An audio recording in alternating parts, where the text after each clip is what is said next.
sumber daya bisa kita hitung dengan rumus productivity. Rumus productivity itu masih ada kaitannya dengan sumber daya yang digunakan. Oke. Jadi berapa hasilnya, berapa barang yang dihasilkan, dan berapa sumber daya yang digunakan itu ya. Kita coba lihat contoh soalnya mungkin biar lebih pas. Nah, oke, ini yang tadi adalah total. Total itu berarti total output dibagi total input. Tapi ada pengukuran lain, parsial. Parsial itu adalah output dibagi salah satu dari sumber daya. Sumber daya itu tadi bisa tenaga orangnya, bisa modal uangnya, bisa bahan baku, bisa juga energi kan gitu ya. Energi ini kalau transportasi ya bensinnya habis berapa kurang lebih seperti itu. Nah, ini adalah mengukur productivity parsial. Parsial itu karena inputnya hanya diperhatikan satu saja. Apakah tenaga orangnya, apakah modal uangnya, kapitalnya, material atau energi. Sedangkan kalau total productivity semua ini dihitung ya, semuanya dihitung ini. Digabung maka itulah total inputnya. Sedangkan ini output di atas. Mungkin ada contoh yang lebih pas ya. Ada juga kadang kalanya ditanya multifaktor measure. Nah bedanya tadi jadi ada 3 ya, total measure, semua output dibagi semua input, partial measure ya, output dibagi salah satu input. Multifaktor measure adalah output dibagi lebih dari satu inputnya, tapi tidak total input, tapi lebih dari satu. Kalau satu itu parsial, kalau seluruhnya itu total. Tapi kalau lebih dari satu, tapi tidak seluruh, itu namanya multifaktor measure. Kita coba lihat contoh aja deh biar cepat paham ya. Ini dia salah satu contoh. Oh, sorry. You have just determined that your service employee, ini nih, bagaimana menghitung produktivitas orang ya, dari pertanyaannya Ibu Dewi ya. Bahwa ada proses ya, karyawan telah menghabiskan 2.400 jam, 2,400 hours of labor ya, this week to process 560 insurance form. Jadi pekerjaannya si karyawan itu adalah mencetak formulir asuransi ya. Karyawan itu bekerja selama 2.400 jam. Berarti ini adalah inputnya. Kemudian dia menghasilkan 560 formulir asuransi kan gitu ya. Jadi outputnya. Maka tadi dikatakan tergantung konteksnya. Jadi outputnya apa, inputnya apa, ya udah itu aja dibagi. Dalam hal ini outputnya adalah membuat formulir, bayangkan aja formulir asuransi. Jadi setiap asuransi itu kan kalau kita bikin asuransi ada formulir yang harus diisi. Tugas orang itu adalah mencetak itu. Dia menghabiskan 2.400 jam. Minggu lalu orang yang sama ya menghabiskan 2.000 jam untuk menghasilkan 480 formulir. Pertanyaannya, ukuran mana yang akan digunakan? Apakah total atau multifaktor atau parsial? Kan itu. Dia jawab di sini could be classified as a total or partial. Jadi bisa menggunakan total measure. Kenapa? Karena memang ya totalnya ini aja, nggak ada yang lain. Ya. Inputnya ya hanya ini aja, jam kerja aja. Outputnya ini aja. Jadi ya mau bikin total juga tetap segini. Parsial juga bisa. Kenapa? Karena hanya menggunakan satu input saja, jam kerja labor aja. Tapi kalau multifaktor tidak bisa. Karena ini hanya satu. Oke, sekarang coba kita hitung produktivitas mereka. Minggu lalu produktivitasnya adalah 480 dibagi 2.000 kan. Jadi outputnya adalah jumlah formulir yang dihasilkan. Inputnya adalah jam kerja 2.000 jam. Maka produktivitasnya ya tinggal dibagi. Jadi memang tergantung konteks pembicaraannya. Bisa juga nanti kalau di manufaktur apa, bisa juga jumlah produk ya, atau jumlah produk terjual bisa jadi 0,24. Minggu ini dengan rumus yang sama 0,23. Nah, produktivitas semakin tinggi itu semakin baik ya.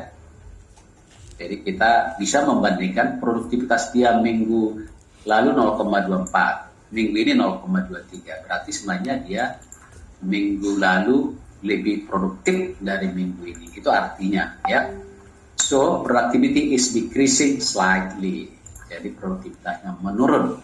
Minggu lalu 0,24, ini 0,23. Gitu, contoh dalam kasus ini seperti itu. Coba kita lihat contoh kasus lain mungkin ada. Nah, ini adalah contoh lain ya. Various financial data for Sanpet Manufacturing tahun 2018-19 seperti berikut. Outputnya apa? Penjualan. Jadi di sini dia hanya penjualan aja. Dalam dolar tahun 2018 $300.000. 2019 naik sedikit ya. Inputnya ada beberapa input, ada labors, ada raw material, energy, capital dan yang lain-lain. Bisa. Labors 2018 $40, sini 43. Raw material 45, 51, energi 10, 9 dan seterusnya. Jadi di sini sudah ada input dan outputnya. Tinggal kita menghitung. Pertanyaannya apa dulu? Ya, berapa perbedaan produktivitas total? Oke, berarti kita harus hitung dulu total productivity. Total productivity itu apa? Output dibagi input. Total input. Maka total inputnya adalah ya dijumlahkan aja ini. Coba kita lihat bagaimana dia menghitung ya. Ini dia output input.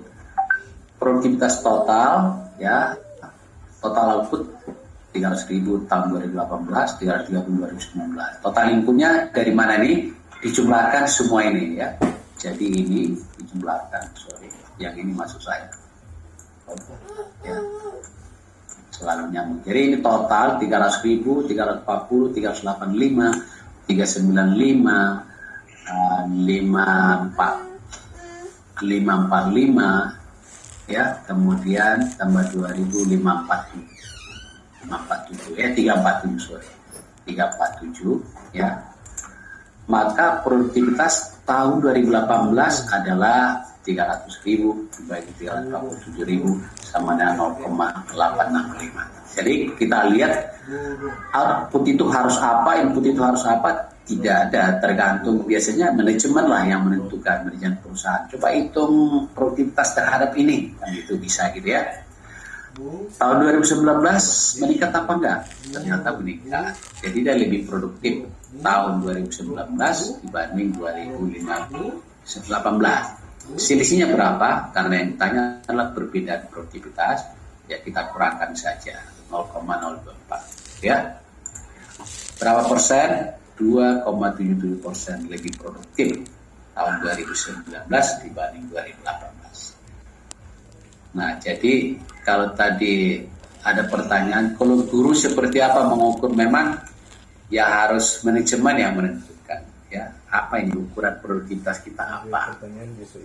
Ya, seperti itu. Kalau dosen jelas SKS-nya yang dilihat. Dan semua kegiatan di SKS-kan, kan gitu ya. Di SKS-kan. Ada juga yang honor sih, ada yang bentuk honor, tapi rata-rata hampir semuanya adalah bentuk SKS. Jadi SKS saya, produktivitas saya adalah SKS saya itu. Saya lakukan apa tidak, itu aja ya. Oke, coba kita lihat pertanyaan lain. Produktivitas parsial terhadap labor. Maka kita tinggal mengganti aja, inputnya hanya labor saja. Kenapa sih? Apakah ini penting? Bisa. Jadi misalnya gini, kenapa ini parsial ini penting? Saya ingin melihat misalnya, apakah karyawan saya ini lebih produktif tahun lalu apa tahun ini? Jadi saya mau melihat labornya, ya kan? Saya tinggal lihat aja, hitung parsial produktivitas 300.000 dibagi 40.000, 7,5 ya, 330 dibanding 43, 7,6. Oh, ternyata karyawan saya itu tahun 2018 itu lebih produktif dibandingkan 2018. Itu gunanya kenapa harus mengukur parsial, kan gitu ya. Kalau kita mau lihat terhadap material juga bisa, mungkin ada di sini. bedanya sama tadi. Terhadap material, kita ingin tahu apakah penggunaan raw material kita itu lebih hemat tahun ini atau tahun lalu, ya. Hitung aja produktivitas parsial, outputnya 300.000, input labor sekian, loh ini kosaleng, bukan labor ini, material ya, sorry, kita coba cek ulang. Material 45.000 itu material, ini 51.000. Salah ketik ini. Sudah material, ini input material ya.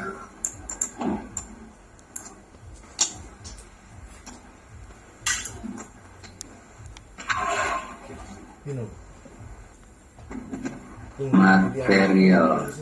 Oke. Jadi itu gunanya untuk apa sih parsial-parsial? Untuk itu tadi. Saya ingin melihat tahun lalu labornya lebih produktif nggak dengan sekarang. Saya ingin lihat materialnya gimana kan gitu ya. Ternyata material 2009 itu produktivitasnya menurun dibanding 2018 ya. 2018 6,667, di sini 6,47. Nah, dari situ bisa kita lihat what's wrong, kenapa ya? Kenapa material kita ini sekarang lebih produktivitas menurun? Ya, apakah lebih boros kita menggunakan raw material? Bisa seperti itu, minus ya. Itulah kegunaan daripada kenapa parsial. Tapi kalau melihat secara keseluruhan, yaitu tadi total produktivitas. Multifaktor bisa. Coba saya mau melihat gabungan antara raw material dan labor, berapa itu produktivitasnya? Ya mungkin manajemen ingin melihat ya gabungan antara yang dengan ini gimana gitu. Itu kegunaan kenapa perlu mengukur produktivitas seperti itu. Untuk kita bisa membandingkan. Jadi sebenarnya yang lebih penting itu bukan angkanya berapa ya. Jadi ukuran ini sebenarnya bukan sesuatu yang mutlak harus begini, bukan. Cuma manajemen itu maunya pingin dia melihat sesuatu ya. Yang penting itu adalah selisihnya, ada nggak perbedaan, itu yang mau dilihat sebenarnya. Kalau angka ini tidak begitu penting, yang penting itu adalah ada nggak perbaikan. Jangan-jangan labor kita itu semakin tidak produktif, atau jangan-jangan labor kita semakin produktif, itu yang ingin dilihat. Apa change atau growth ya, atau perubahannya apa, perbedaannya lebih baik atau lebih buruk, itu aja semuanya intinya ya. Jadi produktivitas itu sangat-sangat penting untuk diukur, untuk diketahui. Kalau di airline kita lihat itu bulan ini pesawatnya itu produktivitas terbangnya gimana, menurun apa enggak? Kalau menurun kita kaji kenapa, ada apa? Oh penumpangnya di sini sepi, dibatalin. Oh kenapa? Kan gitu lain. Kenapa? Ya sepi penumpangnya. Kenapa penumpangnya sepi? Promosinya kurang kan? Oh enggak Pak, memang lagi musim sepi, bisa jadi begitu ya. Tapi kalau musim ramai, kok produktivitasnya nggak bertambah, Pak, penumpang ramai. Nah itu menjadi acuan buat manajemen untuk mengevaluasi, evaluasi lagi dan sebagainya. Dan untuk melihat apakah operation strategi kita ini sudah pas apa belum, kan gitu ya. Jangan sampai produktivitas terbangnya banyak, tetapi revenue-nya malah turun. Nah ini kan bahaya. Ini penjualannya turun, tapi kok pesawatnya terbangnya lebih banyak. Jadi misalnya kita melihat produktivitas terhadap jam terbang pesawat, ya penjualan berapa, penumpang yang diangkut berapa, jam terbang pesawat berapa. Oh terjadi penurunan, kita kaji lagi, kita lihat lagi dan sebagainya. Ya, saya pikir seperti itu. Raw material tadi sudah. Ya udah, slide terakhir seperti itu, teman-teman. Ayo kalau ada yang mau didiskusikan lagi dari contoh soal ini silakan. Jadi, Pak. Oke. Permisi, mau tanya ini Pak. Kalau misalkan kan labor gitu ya Pak, itu kan contohnya ada yang dihitung secara pakai dolar atau uang gitu kan ya Pak. Ya. Nah itu kalau misalkan di kantor saya itu kan sebuah software atau kantor pembuat software gitu kan ya. Kita memang ada pencatatan man hour untuk setiap hal yang kita kerjakan, mulai dari support sampai membuat software gitu kan Pak. Nah saya cuma kepikiran aja. kira-kira kapan kalau manajemennya itu pakai menghitung produktivitas itu berdasarkan man hours, dan kira-kira kapan juga pakai yang menggunakan nilai rupiah, karena bisa jadi juga misalkan kita ada project dari customer, dia kan mau melihat produktivitasnya dari total nilai project dibagi dengan labornya, itu kan juga bisa gitu Pak. Ya, makasih. Oke, jadi kembali manajemen itu ingin melihat apa kan gitu ya. Kalau tadi misalnya pengembangan software kan gitu. Kalau manajemen ingin melihat ini research and development kita ini produktivitas pengembangan softwarenya gimana nih kan gitu ya. Bisa dilihat misalnya software yang dihasilkan berapa ya. Kemudian mereka menghabiskan dana berapa, bisa juga. Jadi software yang diikat terhadap dana parsial misalnya, bisa seperti itu. Atau bisa juga total produksinya. Outputnya apa? Tergantung manajemen juga. Output yang mau kita nilai ini apa? Software, oke. Software dalam bentuk fisik kan bisa. Seperti tadi kan formulir, bisa juga. Formulir asuransi yang dia buat, boleh. Terhadap jam yang dia habiskan berapa. Kalau software, boleh. Berapa sistem atau aplikasi atau program yang dihasilkan, dan berapa jam yang dihabiskan oleh orang-orang di sana untuk menghasilkan. Bisa. Atau bisa juga dilihat dari gajinya. Mereka ini gajinya berapa, ya, gajinya berapa artinya, atau dananya, modalnya berapa, jumlah softwarenya yang bisa. Jadi tergantung manajemen itu dia mau membandingkan apa. Sebenarnya kunci dari produktivitas adalah untuk membandingkan kita ini lebih baik apa lebih buruk dari yang lalu dengan sekarang. Lebih buruk apanya? Coba lihat dari jam kerja misalnya, bisa. Dari dana yang dihabiskan, bisa juga. Dari apa lagi? Ya mungkin dari jumlah orangnya, bisa juga. Ya, berapa software per orang, bisa juga. Kalau di airline, bisa.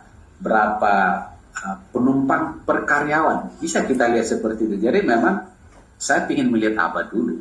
Saya ingin tahu setiap karyawan kita ini kira-kira melayani berapa penumpang. Maka jumlah penumpang yang diangkut dibagi jumlah karyawan. Coba bandingkan tahun lalu dengan tahun sekarang, kan gitu ya. Jadi memang konteksnya itu tergantung manajemennya lah. Apa yang dia mau lihat, apa yang dia mau banding-bandingkan. Jadi tidak ada rumus harus dolar dibagi enggak juga.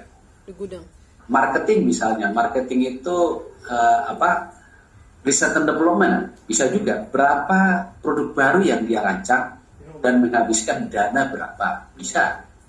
Berapa, jadi per bulan dia menghasilkan rancangan produk baru berapa.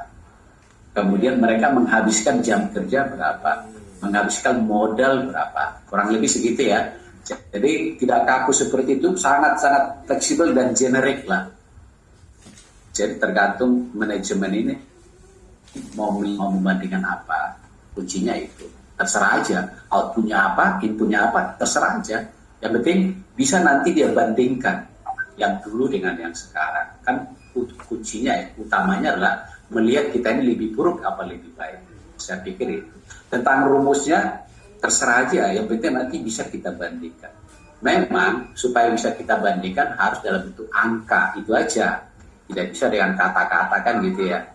Tidak bisa dengan kata-kata bahwa dulu softwarenya lebih banyak, tahun lalu lebih banyak dengan sekarang. Oke, lebih banyak, tapi pertanyaannya berapa kamu menghabiskan modal untuk itu? Kan pertanyaan. Maka ya itulah jumlah produk dibagi modal yang digunakan. Baru itu fair. Gitu ya, Ibu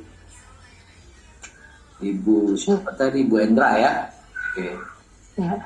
Yang lain, teman-teman, Terima kasih, Pak. Kita diskusikan. Jadi fleksibel, generik lah rumus itu ya. Silakan diaplikasikan di tempat kerja masing-masing. Oke, sekarang 8.30 ya. Saya pikir kita sudah hampir 2 jam ya. Ada yang lain? Ayo diskusi. Masih ada waktu. Kalau dari saya materinya sudah. Itulah kelas, absen sudah beres ya.